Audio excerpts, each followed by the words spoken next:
ठंड में बालकनी में सोने वाला ससुराल। नवंबर महीने की मीठी मीठी ठंड की शुरुआत हो गई थी और सुबह शाम की ठंडी हवा से सभी को सर्दी का एहसास होने लगा था।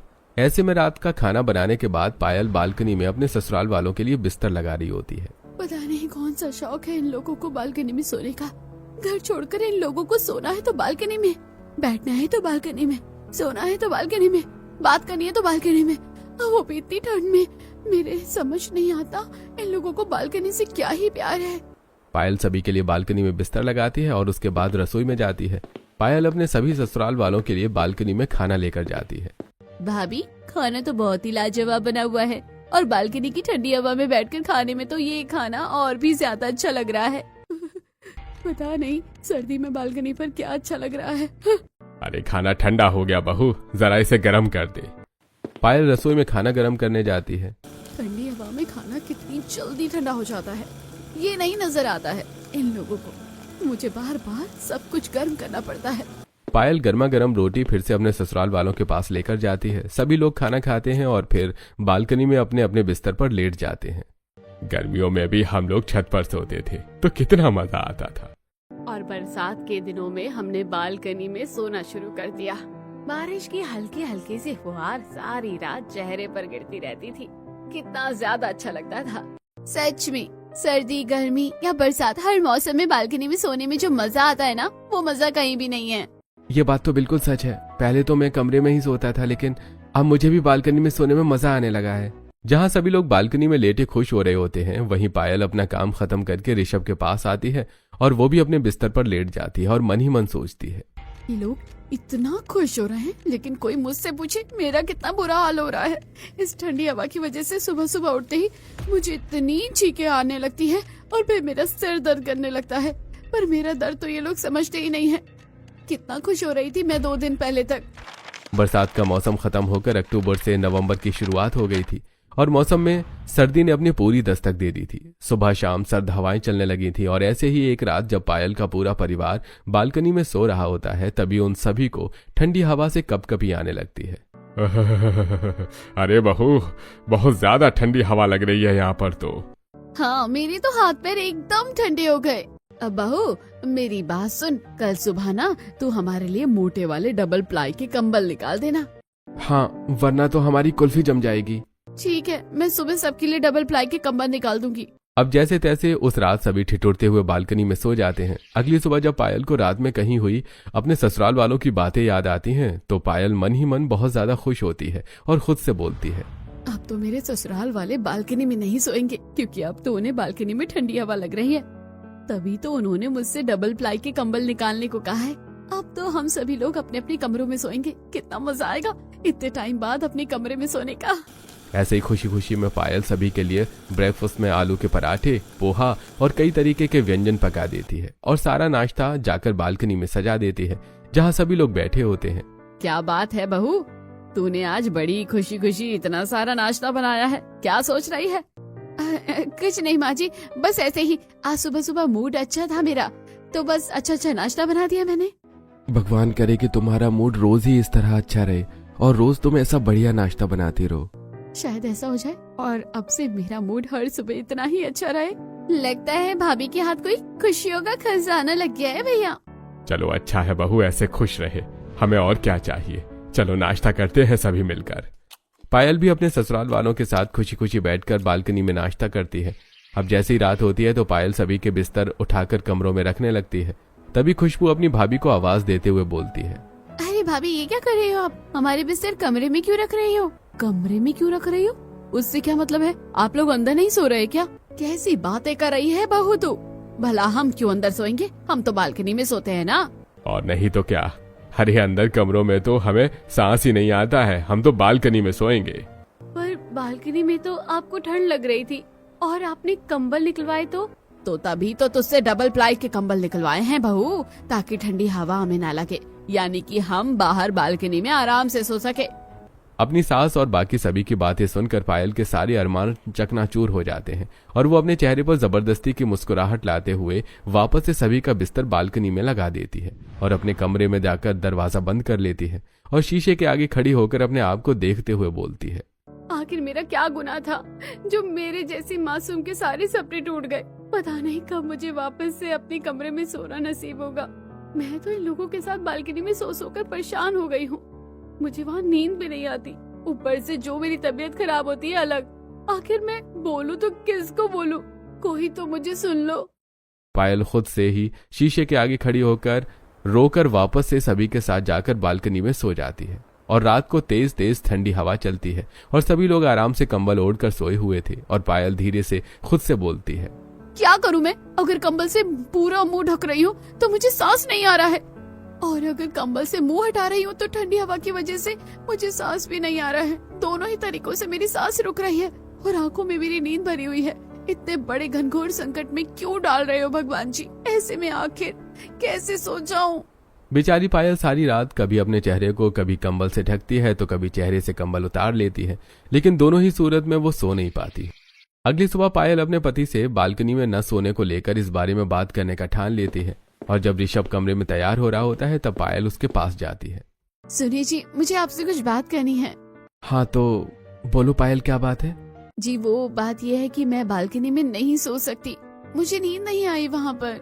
क्यों? पर क्या दिक्कत है? सब तो इतने आराम से सोते हैं बालकनी में, फिर तुम्हें नींद क्यों नहीं आती? बस मुझे नहीं आती है नींद, और फिर बालकनी में सबके साथ सोने में हम अपनी पर्सनल लाइफ भी तो एंजॉय नहीं कर पा रहे हैं। बात तो तुम्हारी सही है, लेकिन हम फैमिली लाइफ तो एंजॉय कर रहे हैं ना।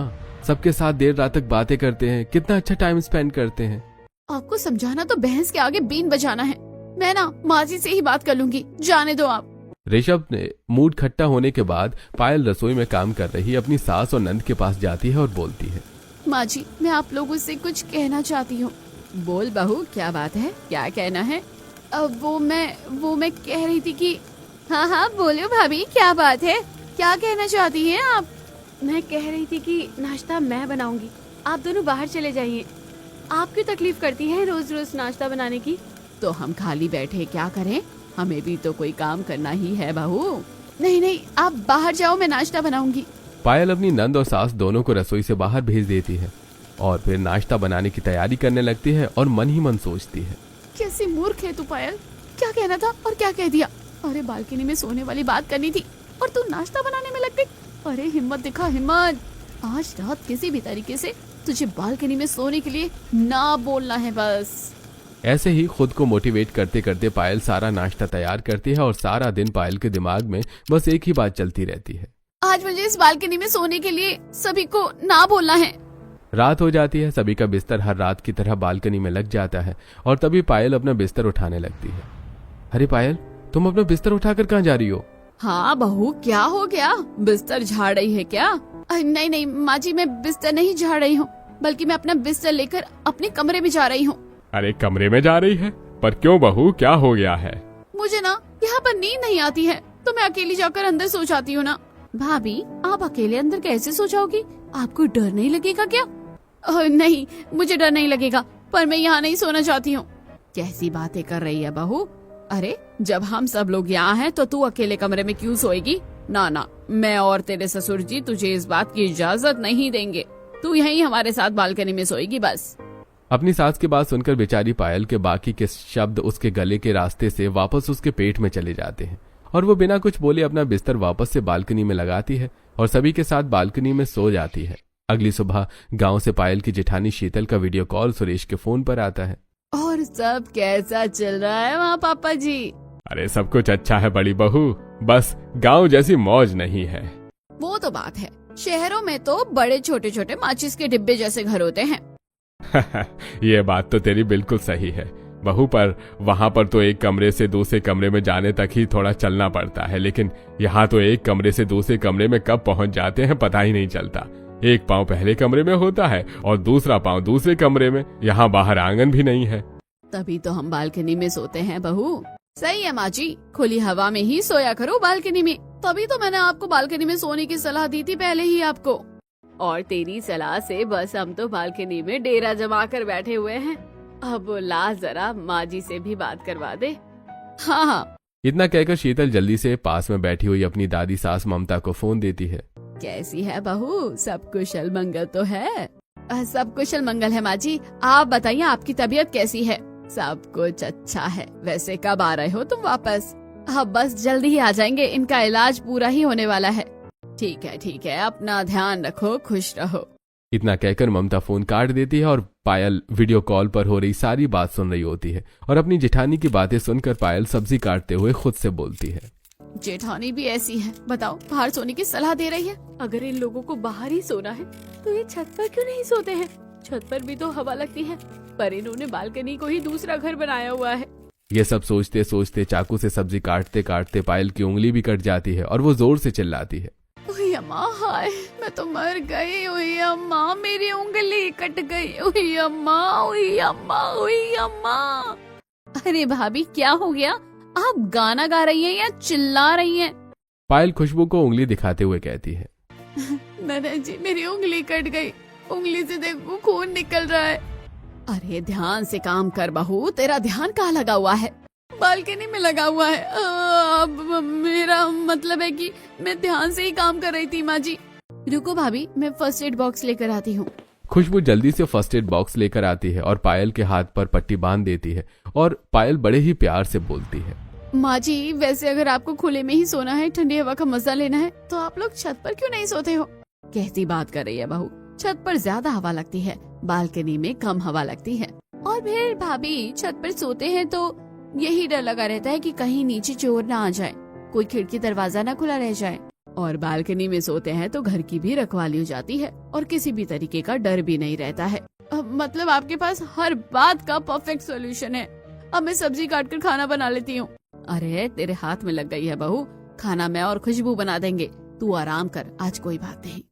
अनीता और खुशबू खाना बनाने में लग जाते हैं और पायल तभी बालकनी को देखती है तो कभी अपनी सास और नंद को देखती है और मन ही मन सोचती है, अगर मुझे पता होता कि मेरा गांव से आने वाला ससुराल बालकनी में रहने का, सोने का इतना बड़ा दीवाना होगा तो मैं तो 50 गज की एक बालकनी ही खरीद लेती और उसी में रहती। कैसा अनोखा ससुराल है मेरा, ठंड में बालकनी में सोने वाला। वक्त गुजरता जाता है और ठंड भी बहुत ज्यादा बढ़ने लगती है और ऐसे में ठंड में गर्माहट लेने के लिए सभी लोग बालकनी में आग जलाने लगते हैं। ओहो, आजकल तो ठंड बहुत ज्यादा बढ़ रही है। हाँ बिल्कुल, तभी तो आग जलाई है। कितना मजा आ रहा है इस आग के पास बैठने में, कितना सुकून मिल रहा है। सच में सर्दियों में गर्मा गर्म खाना, आग सेकना, ये सब तो बहुत अच्छा लगता है। क्योंकि घर की बालकनी में आग जल रही थी तो आग से उठने वाला सारा धुआं घर के अंदर जा रहा था, जिस वजह से पायल को बहुत जोर से खांसी उठने लगती है और वो खांसती हुई बालकनी में आती है। क्या कर रहे हैं आप लोग? सारे घर में धुआं ही धुआं हो गया है इस आग की वजह से। अरे बहू, इतनी ज्यादा ठंड पड़ रही है, अब हम बालकनी में बैठे हैं तो आग तो जलाएंगे ही ना। आपको ठंड लग रही है तो आप कमरे में जाकर हीटर चला लो ना, आग जलाने की क्या जरूरत है? कैसी बातें कर रही हो तुम? जो मजा आग में है वो मजा हीटर में थोड़े ना है। और नहीं तो क्या, अरे थोड़ी बहुत खांसी ही तो है बहू, जा जाकर पानी पी ले, तेरा गला अपने आप ठीक हो जाएगा।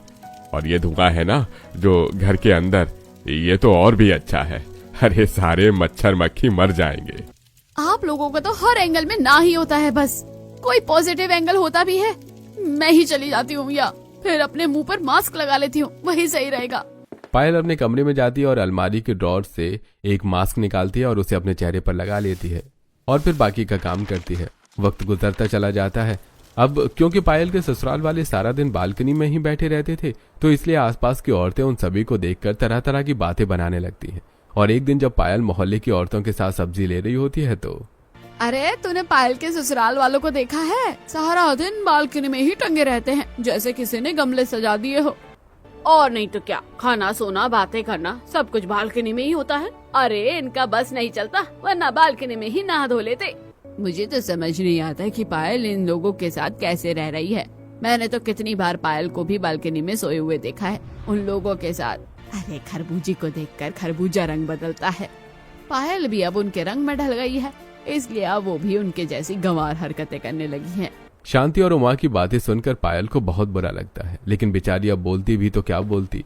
वो चुपचाप सब्जी लेकर वापस से अपने घर चली जाती है और देखती है कि उसके ससुराल वाले बालकनी में बैठे खूब हंसी ठिठोली कर रहे हैं। ये लोग यहाँ हंसी ठिठोली कर रहे हैं और वहाँ सब लोग बालकनी में इन लोगों के रहने की वजह से मेरा मजाक बना रहे हैं और मैं बेचारी किसी को कुछ भी नहीं कह सकती हूँ, जबकि मैं इन लोगों की बालकनी में सोने के सख्त खिलाफ हूँ। लेकिन कोई मेरे दिल की आवाज सुने तब ना। मैं तो बस आटे के साथ घुन जैसी पिसती चली जा रही हूँ। पायल हर दिन अपने ससुराल वालों को ठंड में बालकनी में न सोने के 100 बहाने देती है, क्योंकि पायल उन्हें कभी सीधे मुंह अपने दिल की बात कह नहीं पा रही थी।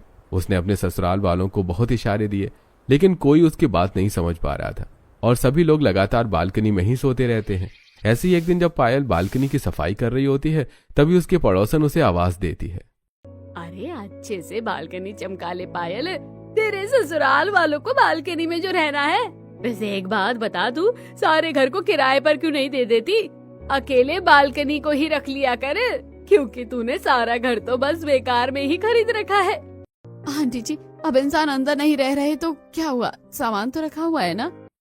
अरे तो सामान को भी तो सर्दियों में आग जलाने के लिए इस्तेमाल कर लिया कर, क्योंकि तेरा सारा गुजर बसर तो बालकनी में ही हो रहा है। सुलोचना की बातें सुनकर तो पायल का और भी ज्यादा दिमाग खराब हो जाता है और वो जल्दी जल्दी झाड़ू लगाने लगती है और फिर पोछा लगाकर बालकनी की साफ सफाई का काम खत्म कर देती है और जाकर सोफे पर बैठ जाती है। पहले गर्मियों में छत पर सोते थे तो मुझे समझ आता था कि कमरों में घुटन महसूस होती है, लेकिन इन लोगों ने तो बरसातों में भी बालकनी में ही रातें बिता दी। फिर बारिश में भीग भीग कर मुझे फंगल इन्फेक्शन हो गया था और अब सर्दियों में मैंने सोचा कि कम से कम अब तो मुझे अपने बिस्तर पर सोना नसीब होगा, लेकिन नहीं, अभी भी मुझे बालकनी में ही सोना पड़ा है, वो भी अपने ससुराल वालों की जिद के चलते। वक्त गुजरता चला जाता है और ठंड बढ़ती चली जाती है और ऐसे में पायल का बालकनी में सोना और भी ज्यादा मुश्किल होने लगता है। अब पायल कभी अपनी सास से, कभी अपने पति से, तो कभी अपने ससुर से बार बार घर के अंदर सोने की जिद करती है, लेकिन कोई भी पायल की बात ही नहीं मानता है। एक दिन पायल अपनी सहेली ज्योति से मिलने जाती है। यार मैं तो बहुत ज्यादा परेशान हो गई हूँ, मुझे कुछ समझ नहीं आ रहा, आखिर मैं कैसे अपने ससुराल वालों की ठंड में बालकनी में सोने वाली आदत से पीछे छुड़ाऊं। देख अब ऐसी बात नहीं बन रही है ना, तो तू फिर झूठ बोल दे। झूठ बोल दूं? अरे यहाँ सच बोलने से बात नहीं बन रही, तू बोल रही है कि झूठ बोल दूं, कैसे बात बन जाएगी। मेरे पास एक आइडिया है पायल, अगर तू वैसा करेगी तो शायद तेरा काम बन जाए। अगर तेरा आइडिया काम कर गया ना तो मैं ना तुझे एक सुंदर सी साड़ी दिला दूंगी, बताना तेरा आइडिया क्या है। ज्योति जल्दी से पायल के कान में अपना आइडिया बताती है, जिसे पायल ध्यान से समझ लेती है और फिर ज्योति से थोड़ी और बातें करने के बाद वो घर आ जाती है। वैसे ज्योति जो कह रही थी वो बात बिल्कुल सही है, मुझे कुछ ऐसा ही करना होगा, तभी बात बनेगी, तभी ये लोग मेरी मुट्ठी में आएंगे और फिर मैं जो कहूंगी वो वही करेंगे। फिर तो कोई भी मेरी बात को इनकार नहीं करेगा। सबको आगे पीछे ना घुमा दिया ना तो मेरा नाम भी पायल नहीं। आखिर पायल ऐसा क्या सोच रही थी जो उसके कहने पर सब ससुराल वाले उसकी बात मानेंगे। ऐसे ही अगले दिन पायल सबसे पहले ये बात अपनी सास को बताती है कि क्या सच में बेटा तू सच कह रही है? जी माँ जी बिल्कुल, अब दादी बनने वाली हैं। ये बात सुनकर अनीता खुश हो जाती है और तभी पायल को उल्टी जैसा होता है और वो बाथरूम में जाती है। तब तक अनीता वहां पर सभी को बुला लेती है और जब पायल वापस आती है तो क्या हुआ पायल, तुम ठीक तो हो ना? हाँ हाँ सब ठीक है माँ जी, बस कुछ दिनों से मुझे बड़ी घबराहट हो रही है, जी बहुत मचल रहा है और चक्कर भी बहुत ज्यादा आ रहे हैं। पायल के मुंह से ये सारी बातें सुनकर तो अनीता के चेहरे पर बड़ी सी मुस्कुराहट आ जाती है और अनीता जल्दी से पायल के गले लग जाती है। अरे अब क्या हो गया, इतना ज्यादा प्यार क्यों जता रही हो भाभी से? अरे क्योंकि तेरी भाभी माँ बनने वाली है, जो ये बातें बोल रही है ना ये सारी तभी एक औरत के साथ होती है जब वो पेट से होती है। ऋषभ बधाई हो, तू पापा बनने वाला है। आप सच बोल रही है माँ? पायल माँ सच बोल रही है क्या? बोलो ना। अब माँ जी कह रही है तो सब कुछ सच ही होगा ना, मुबारक हो मुबारक। पूरे घर में एक ही पल में खुशियों की दिवाली जग जाती है। बहू अब तुझे बस आराम ही आराम करना है, कोई काम नहीं करना है।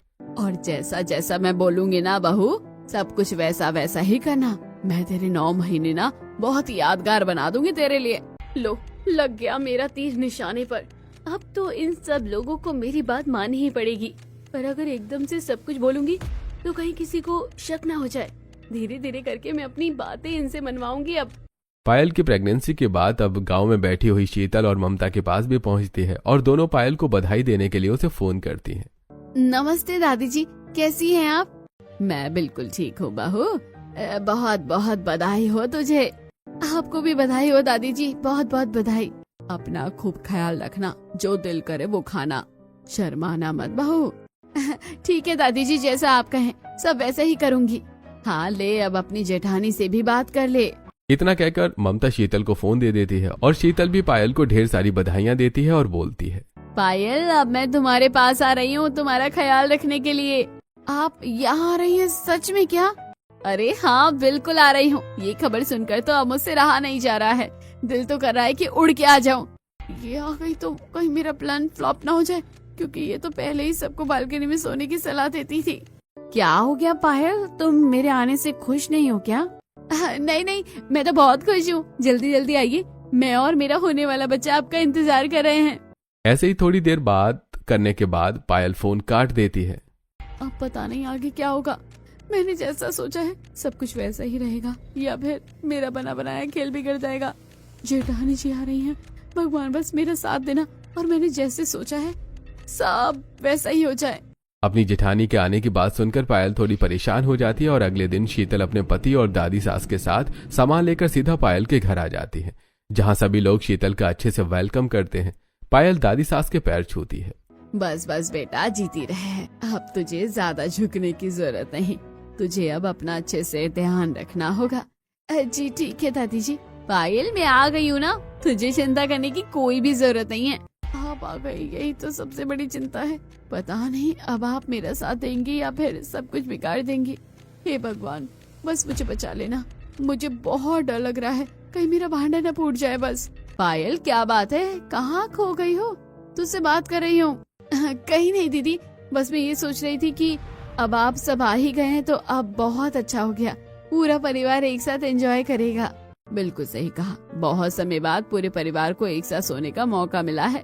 हम इस मौके को भला कैसे छोड़ सकते हैं।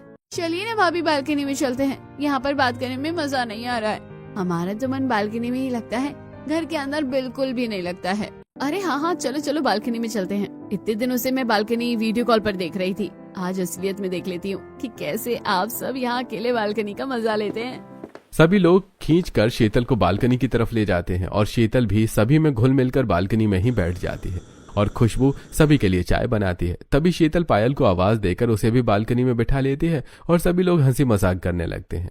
बाकी लोगों की तरह जेठानी जी भी बालकनी लवर हैं, यानी कि इनको तो मैं अपना सच बिल्कुल भी नहीं बता सकती हूँ। मुझे जो भी करना है ना, अकेले ही करना होगा और कैसे भी करके बस अपने ससुराल वालों की इस आदत को छुड़वाना है। छुड़वाना है तो बस छुड़वाना है, क्योंकि मैं आने वाली सर्दी गर्मी बरसात के मौसम को बालकनी में नहीं बिताना चाहती। इस तरह दिन गुजर रहे थे, लेकिन अब परिवार वाले पायल को घर का एक भी काम नहीं करने देते थे। एक दिन सुबह पायल जब झाड़ू लगा रही थी तब शीतल उससे झाड़ू लेते हुए कहती है, अरे पायल, हमने तुम्हें कितनी बार कहा कि तुम्हें घर का कोई काम करने की जरूरत नहीं है। लेकिन दीदी, अब मैं पूरा दिन घर में अकेले बैठी रहती हूँ, बोर होती हूँ। इससे अच्छा तो है कि मैं कुछ काम ही कर लूँ।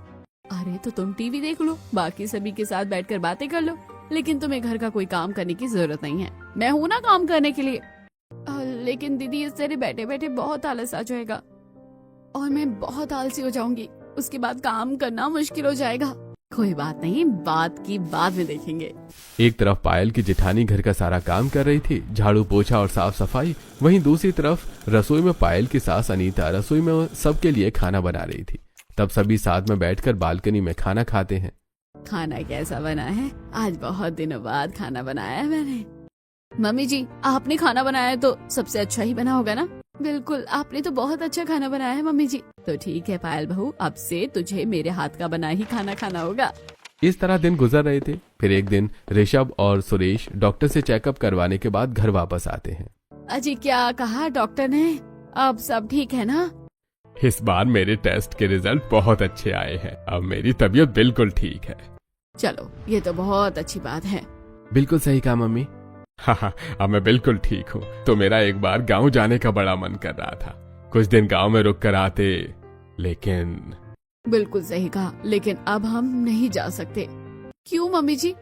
अरे क्योंकि पायल, अब तुम्हें यहाँ पर हमारी बहुत जरूरत है ना, इसलिए अब हम तुम्हें छोड़कर कहीं नहीं जाने वाले। ये बात सुनकर पायल के होश उड़ जाते हैं और वो मन ही मन में सोचती है, हे भगवान, ये मैंने क्या कर दिया? एक तो मैंने इतना बड़ा झूठ बोला, दूसरा मम्मी पापा जी को गांव में जाना था तो मेरे तो मजे हो जाते, तब मैं आराम से अपने बिस्तर पर सो पाती। लेकिन इस झूठ की वजह से इनका गांव जाना ही कैंसिल हो गया। मैंने तो अपने पैर पर ही कुल्हाड़ी मार ली। अब पायल को अपने ही किए पर पछतावा हो रहा था। कुछ दिन बाद जब सभी बालकनी में बिस्तर लगा रहे थे तब पायल आकर कहती है, मम्मी जी, आज मैं बालकनी में नहीं सोऊंगी, यहाँ पर ना एक तो मुझे अच्छा खासा स्पेस नहीं मिल पाता सोने के लिए, और सोने में बहुत परेशानी होती है, और साथ में मच्छर काटते हैं सो अलग। बात तो बिल्कुल सही कह रही है बेटा तू।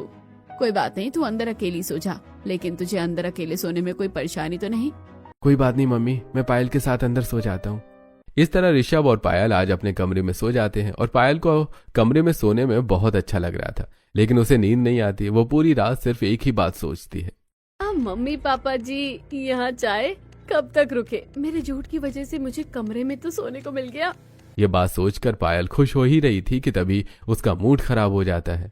लेकिन मैंने इस चीज से बचने के लिए कितना बड़ा झूठ बोला है। मुझे इतना बड़ा झूठ नहीं बोलना चाहिए था। कल को सब कुछ सच पता चलेगा तो बहुत बुरा लगेगा।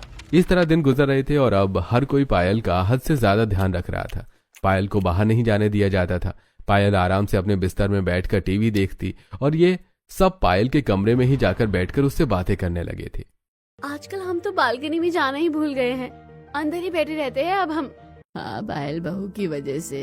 अब पायल बहू का भी तो ध्यान रखना है। अच्छा पायल, कल हम डॉक्टर के पास जाएंगे, तुम्हारा चेकअप भी तो करवाना है। ये बात सुनकर पायल के चेहरे का रंग उड़ जाता है। कल क्यों? तो कब जाना है तुम बता दो। डॉक्टर के पास जाना रहने देते हैं ना, डॉक्टर क्या ही कर लेगा। अरे बेटा, कैसी बातें कर रही है। इन सब चीजों में तो डॉक्टर को दिखाना ही होता है। अब पायल के पास कोई ऑप्शन नहीं था। अगले दिन वो डॉक्टर के पास जाती है, लेकिन उसे बहुत ज्यादा डर लग रहा था। चेकअप करने के बाद डॉक्टर कहता है, देखिए आपका सेकंड मंथ चल रहा है, इसलिए आपको अभी थोड़ा कुछ बातों का ध्यान रखना होगा। आपको गर्म खाना बिल्कुल भी नहीं खाना है। कुछ चीज आपको अपनी डाइट में हटा देनी है। मैं डाइट चार्ट बना देती हूँ, उसे जरूर फॉलो करना। ये बात सुनकर पायल के होश उड़ जाते हैं। क्या मैं सच में प्रेग्नेंट हूँ? जी हाँ, आपको 2 महीने पूरे होने वाले हैं। अरे पायल, तुम तो ऐसे हैरान हो रही हो जैसे पहले तो तुम्हें कुछ पता ही नहीं था। नहीं, बस ऐसे ही। उसके बाद ऋषभ और पायल घर वापस आ जाते हैं और पायल की खुशी का कोई ठिकाना नहीं था। ये सब जानने के बाद पायल को बहुत खुशी हो रही थी, लेकिन उसे बहुत बुरा लग रहा था कि उसने झूठ का सहारा लेकर घर वालों को गुमराह करने की कोशिश की। हालांकि अब उसका झूठ सच में बदल गया था, लेकिन वो फैसला करती है सबको सच बताने का। क्या बात है बहू, सब ठीक तो है ना? तूने हमें यहाँ सबको एक साथ क्यों बुलाया है? हाँ बता बेटा, क्या बात है? मैं अभी प्रेग्नेंट हूँ, लेकिन मैं पहले प्रेग्नेंट नहीं थी। मतलब हम कुछ समझे नहीं। ये तो है कि तुम अभी प्रेग्नेंट हुई हो, इसमें क्या बड़ी बात है? मेरे कहने का मतलब है कि मैंने पहले आप सभी से झूठ बोला था। मैंने झूठ इसलिए बोला था कि मुझे बालकनी पर ना सोना पड़े, लेकिन जब मैं आज डॉक्टर के पास गई तो मुझे लगा मेरा भांडा फूट जाएगा, लेकिन मैं तो सच में ही प्रेग्नेंट निकली। ये तो बहुत कंफ्यूजिंग हो गया। इसका मतलब पहले तुझे कुछ नहीं पता था और तूने ऐसे ही हमसे झूठ बोला और बाद में तेरी बात सच निकली। जी हाँ, मुझे माफ कर दीजिए, मुझे ऐसा नहीं करना चाहिए था, लेकिन मैं बालकनी पर सोकर बहुत परेशान हो गई थी। हर कोई मुझे ताने मारता और बाहर मेरा मजाक उड़ाया जाता था। लेकिन बेटा, अगर ऐसी बात थी तो तू हमें पहले ही बता देती। झूठ बोलने की क्या जरूरत थी? मैंने आपको बोला, लेकिन आप लोगों ने मेरी बात नहीं समझी। हालांकि मेरी गलती है, मुझे आप लोगों को और अच्छे से बोलना चाहिए था, गलत रास्ता बनाने की बजाय। हाँ, तुमने जो किया बिल्कुल सही नहीं किया। इतना बड़ा झूठ कौन बोलता है? गलती हमारी भी है। जब बहू बाहर सोने को मना करती थी तो हमें उसके साथ जबरदस्ती नहीं करनी चाहिए थी, लेकिन हमको गांव में रहकर खुले में सोने की आदत हो गई थी।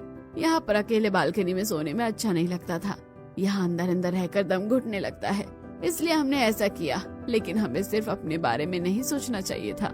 बिल्कुल सही कहा, हमने सिर्फ अपने बारे में सोचा, बहू के बारे में नहीं सोचा। तो कोई बात नहीं, अब से सभी एक दूसरे के बारे में सोच लेना। लेकिन बहू, इसलिए कहते हैं झूठ सोच समझ कर बोलना चाहिए। हमें अपनी वाणी का सही तरीके से इस्तेमाल करना चाहिए। क्या पता कब कौन सी बात सच हो जाए, कब हमारी जुबान पर आकर सरस्वती बैठ जाए। जी दादी जी, आगे से ध्यान रखूंगी। और बेटा, हम भी तुझे बालकनी पर सोने को नहीं कहेंगे। इस तरह पायल के ससुराल वाले जबरदस्ती से सर्दी में बालकनी पर सोने के लिए नहीं कहते और उसके साथ घर में खुशियों का भी माहौल छा जाता है।